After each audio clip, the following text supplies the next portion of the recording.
지난번에 이어서 이번에도 신림동과 서현역 사건을 정신과 의사로서는 어떤 식으로 보는지 그 점을 여러분들과 같이 나누고 싶습니다.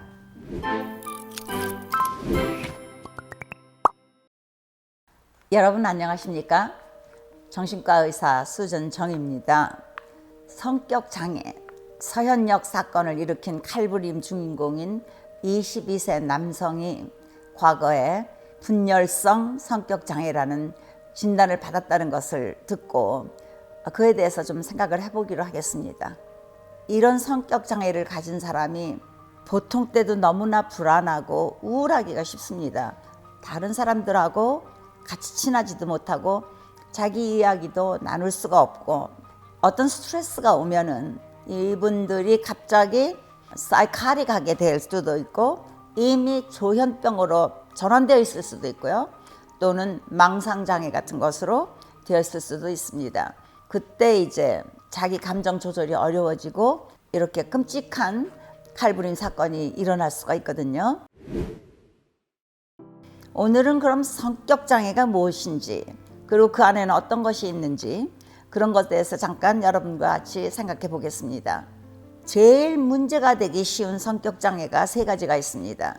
이 세 가지의 성격장애를 가진 사람들은 이것이 언제라도 망상장애라든가 단기 정신병적 증상이라든가 조현병으로 이게 전이가 될 수 있는 그런 문제가 있는 것이 세 가지가 있는데요.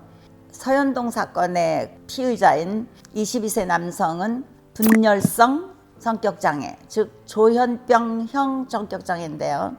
이런 사람들은 이제 남을 의심하고 가까이 오는 것에 대해서 굉장히 와해된 생각을 하고 자기의 지각에 대해서도 보통 사람들하고 생각하는 것과 다르게 의심하고 병적으로 생각을 해서 병이 이렇게 심해질 수 있는 확률이 큰 성격장애가 있고요. 그 다음에 비슷하지만 주로 남들과 고립돼 가지고 혼자서 사회 활동을 못하고 사회관계를 유지 못하는 스키조이드 퍼스널리티 디스오더, 분열성도 되고 이거는 조현병성 성격장애라고 하겠습니다. 번역을 하는 것이 조금 여러분들에게 힘들 것 같아서 제가 그냥 영어로 말씀을 드리겠습니다. 이런 사람들 특징이 제가 그런 환자를 하나 봤는데요. 19살 된 한국 총각이었습니다. 부모가 보기에는 열심히 성경 보고 친구들 안 만나고 그래서 참하고 괜찮게 본 거죠. 그런데 부모님 자체는 이민 동안에 많이 떨어져 있었고 이 젊은 남성이 어떤 상태인지를 잘 몰랐던 것 같습니다. 이 환자가 미국 군대를 자원해서 들어갔었는데요. 그 이제 옷을 다 벗고서 신체 검사하는 도중에 이분이 완전히 정신병 그 사이카릭한 상태가 돼가지고 바깥으로 튀어나왔습니다. 그러니까 그때 이 사람한테는 큰 트라우마가 돼가지고 스트레스죠, 스트레스. 그래가지고 튀어나오는 바람에 이제 군대에 들어가지 못했죠. 그냥 보기에는 이게 크게 무슨 말을 안 하니까 뭐 망상이 있다던가 뭐 환시가 있다던가 이런 것이 별로 보이지 않아가지고 다른 카이저에서 미국인 의사는 이 사람 뭐 얌전하고 괜찮은데 뭐 들어 정신과에 오냐? 아무 일 없으니까 집으로 가라 이랬대요. 근데 마침 그 어머니가 똑똑하신 이제 간호사셨습니다. 자기 아들이 그렇게 심하게 트라우마도 받고 이 증상이 보통이 아닌데 아무 병도 없다고 그러니까 수소문을 해가지고 저한테 찾아오셨었어요. 그래서 제가 봤더니 몇 가지 망상도 있었어요. 왜냐면은 육자가 들어간 거는 많은 분들이 그건 하나의 악마의 상징으로 보지 않습니까? 약도 60알이라던가 16개를 주면은 큰일 나요. 육자가 들어가면 안 되게. 그리고 누군가가 자기에 대해서 이렇게 이야기하는 소리가 들리는 것 같다 그래요. 그러니까 증상이 좀 더 심해졌기 때문에 이제 환청이 시작된 거죠. 제가 보기에는 이게 이제 스키조이드 퍼스널리티 디스오더였던 것 같습니다. 그 다음에 편집성 정신장애, 패러노이드 퍼스널리티 디스오더. 이거는 주위에 있는 모든 사람들이 나에게 해를 끼칠 거다. 그 동기가 아주 불순하다. 악의를 가지고 있다고 보는 것. 이런 퍼스널리티가 이제 편집형 Paranoid Personality Disorder. 지금 세 가지는요, 그 전체 Personality Disorder를 A, B, C를 비슷하게 이렇게 나눠서 보면은 이 셋은 다 이 A에 속하는 건데 굉장히 괴상하고 이게 정신병으로 갈 수 있는 확률이 큰 그런 성격 장애들입니다. 그 다음에 이제 우리가 많이 보는 반사회성 성격 장애.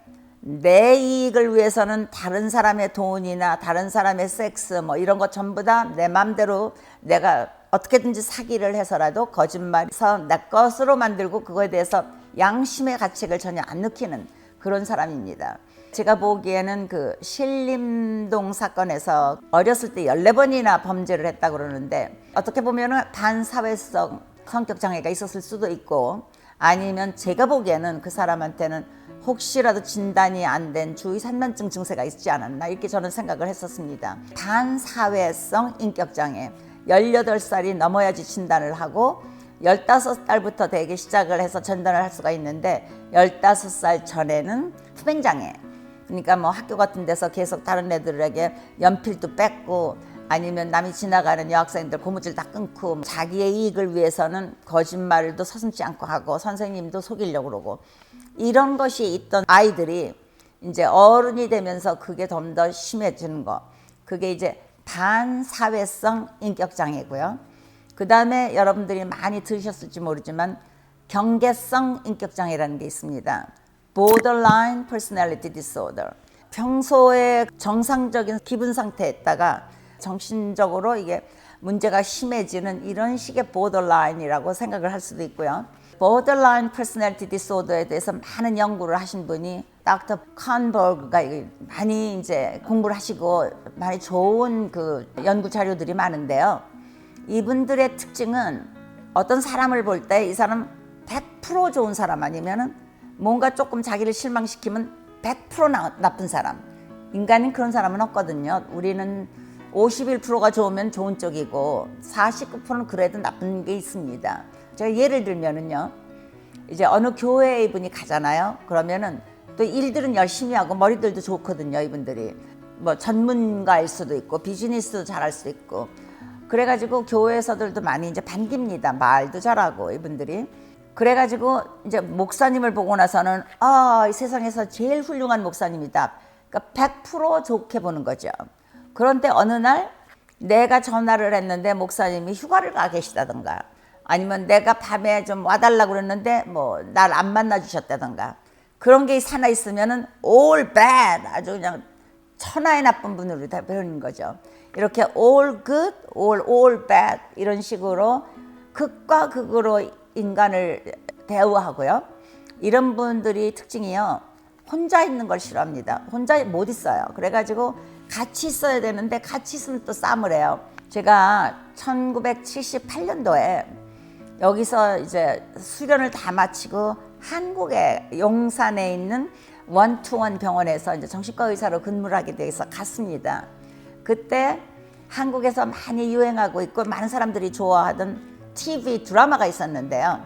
이게 사랑 시리즈였습니다. 그래서 이게 사랑의 진실인지 사랑의 비밀인지 어쨌든 사랑 시리즈 중에 하나인데요. 아주 거기서 그 고두심 씨가 연기를 너무 잘했어요. 그게 뭐냐면은 유지연 씨가만 여기서 남자 주인공으로 어느 집 가장이고 경제적으로도 부유하고 중역이고 잘 사는 집입니다. 그런데 아이들을 위해서 이제 가정교사를 하나 들여와요. 근데 그 가정교사가 아주 예쁘고 아주 실력도 좋고 성격도 좋은 그런 분이었습니다. 근데 이제 그 여자분을 보면서부터 이제 고두심 주인공이 그 가정주부가 남편을 의심하기 시작하는 겁니다. 그래서 남편을 계속 의심하면서 그 둘이 같이 있는 걸 못 보고요. 그리고 남편이 이제 떨어져 있으면 막 안달을 해요. 같이 이제 무슨 일이 벌어지나 하고. 그런데 남편하고 정작 같이 있게 되면 남편한테 잘해준다던가 사과를 한다던가 이런 게 아니고 그때부터 싸움이 시작하는 겁니다. 그래서 그 경계성 인격장애의 아주 특징을 이 고두심 씨가 연기를 너무 잘하시더라고요. 그래서 와, 한국의 드라마가 참 정신적인 그 공부들을 많이 하셔가지고 만든다. 그리고 제가 그때 감탄을 했었습니다. 이게 벌써 거의 50년 전 아닙니까? 1978년이었으니까요. 그래서 그게 경계성 인격장애, 충동성이 강하고 감정이 우울하고 불안하고 화나고 온갖 감정들이 전부 다 나타나고 그게 이제 경계성 인격장애. 그 다음에 이제 오는 것이 뭐냐면은 드라마틱한 거, 연극성 성격장애. 굉장히 과도의 그 익세시브하게 자기 표현을 하고 연극하는 거나 마찬가지죠. 연극성 성격장애니까 그런 분들이요. 남편들은 약간 강박성 있는 남편들하고 만나서 보면 잘 살아요. 그래서 제가 보니까 둘이 다 연극성이 있으면 이거 곤란하죠.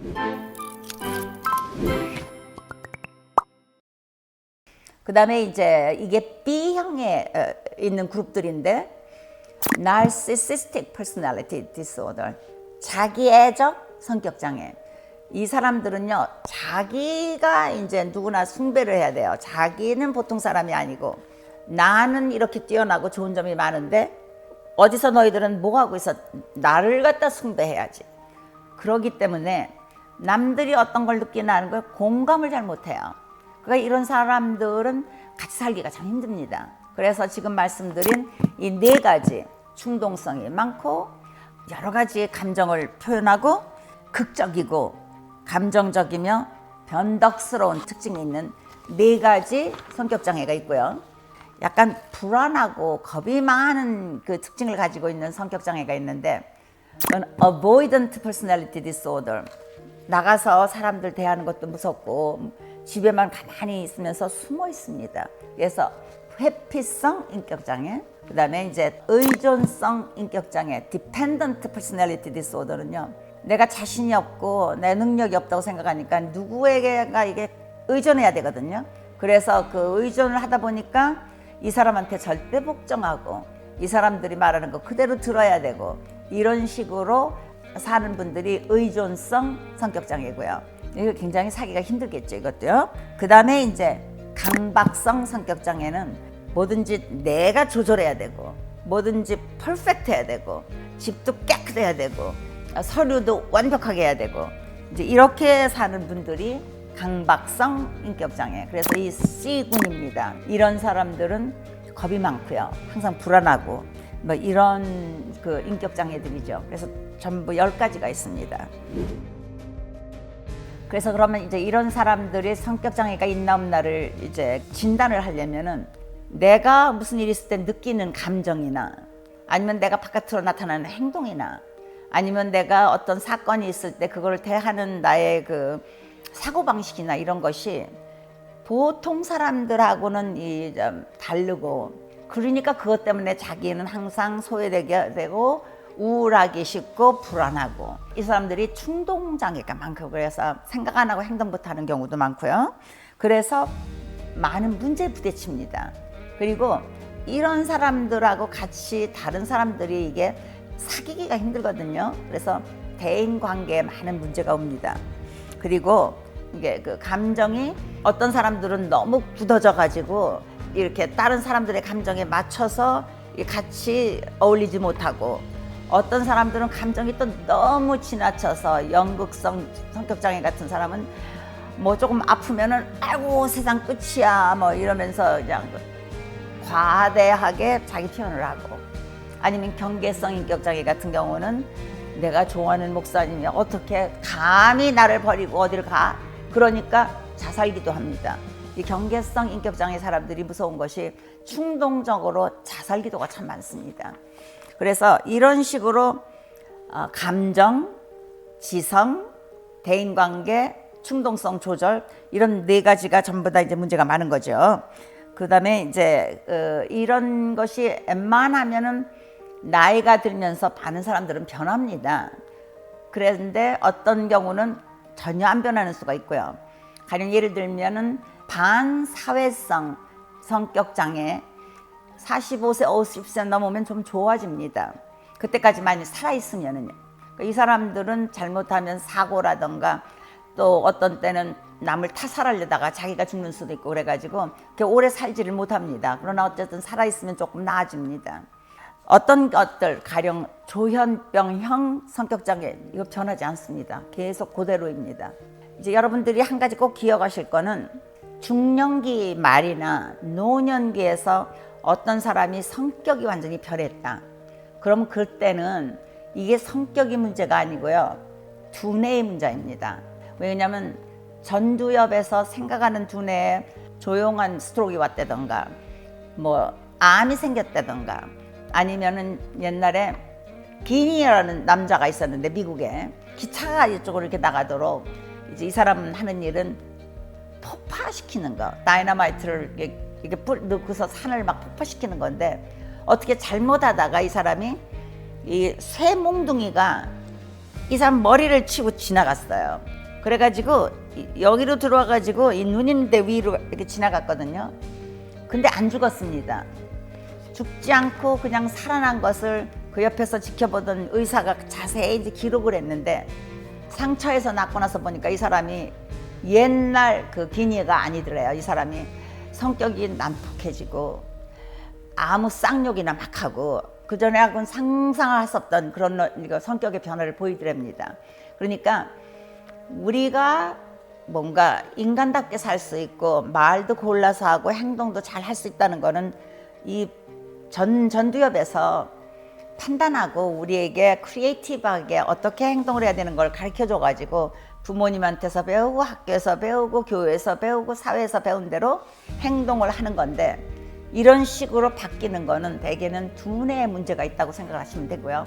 따라서 그때는 성격 치료하는 게 아닙니다. 그때는 신경내과에서 찾아보셔야죠. 그 이제 부모님이 그러시다면은 그러면 가서 혹시라도 알츠하이머 병인지 아니면 이분이 다른 문제가 있어가지고 이렇게 성격이 변한 건지 꼭 알아보셔야 됩니다. 제가 아까 이제 말씀드린 대로 어떤 성격장애, 즉 반사회성 성격장애나 경계성 인격장애들은요 한 40, 50대고 나면 조금 나아져요. 그때까지 자살도 안 하고 타살도 안 하고 뭐 감옥에 가 있지도 않고 근데 감옥에 가 있다가 나오는 게 어떤 때는 이 사람들은 더 범죄를 많이 안 저지르기 때문에 엔타이 소셜 퍼스널리티 디스오더는 조금 더 안전할 수 있죠. 그러나 그 안에서도 다른 사람들 속이고 그러기 때문에 거기서도 이제 문제가 될 수가 있습니다. 경계성 인격장애도 나이가 들어가면서 어느 정도 좋아집니다. 그러나 제가 아까 말씀드린 것처럼 분열성 성격장애, 다시 말해서 조현병형 퍼스널리티 디스오더 같은 건 변하지가 않습니다. 지금 반사회성 성격장애는 아무래도 남성이 많습니다. 범죄도 많이 하고 속이기도 하고 사기도 치고 이제 이러는 거고 일부 다 일처제 안 지키고 막 파트너 막 바꿔대고 그러는 건 남성들이 많은데 의존형 성격장애라던가 경계성, 그다음에 연극성 이런 그 성격장애들은 여성에 많다고 합니다. 여러분 이런 성격장애를 가진 사람들을 어떻게 도와줘야 되나 그 나중에 한번 제가 그 다 같이 모아서 한번 말씀드리겠습니다. 오늘 저희가 공부한 것이 유익하고 도움이 되셨다면 좋아요와 구독 눌러주시고요. 알람 신청도 해주시면 감사하겠습니다. 여러분 안녕히 계십시오.